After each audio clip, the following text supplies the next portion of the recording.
Никој не гарантира дека цените на лебот и брашното ќе бидат стабилни, ниту дека пченицата ќе продолжи да се откупува по договорените 12 денари за килограм, велат мелничарите. Според нив, како што изминува жетвата, така квалитетот на пченицата се повеќе се намалува и станува полош, несоодветен за производство на лебно брашно, па затоа е и несоодветен за сегашната откупна цена.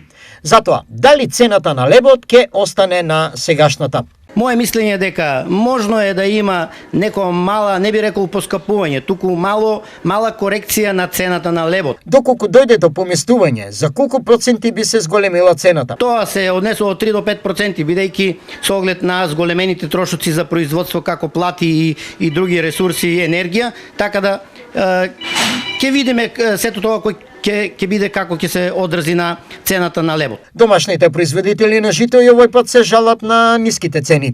Цените апсолутно се неприфатливи за нас, затоа што не ги одразваат производните трошоци. Значи цената од 12 денари за откупот на пченицата е многу ниско и не ги покрива производните трошоци. За жал имаме веќе случаи и тука е реагирано и до земјоделски инспекторат. Значи имаме откупни цени инцидентно некаде по 10 денари. Апсолутно не се согласуваме и не смее тоа да биде. Од друга страна, немаме, очекуваме и секој момент да се испадне Министерство за земјоделие со производни цени, врз основа на тие производни цени да се дефинираат и тие заштитни цени. До ден денес ги немаме тие производни цени од страна на Министерството. Во однос на спомнатиот квалитет на овогодишниот род на лебното зрно и количините, производителите со спротивен став од мелничарите. Овогодишната берба без жетва на пшеницата е карактеристична, значи со високиот квалитет на житарицата. Имаме висок степен на хектолитар и сите тие протеински структури и квалитет што ги носи, значи со себе пшеницата ги имаме оваа година. Така да за квалитетот можеме да збориме дека ова е една од подобрите години во однос на квалитетот. Во однос на количините ни се движат тука некаде просечни, малку нешто над просек.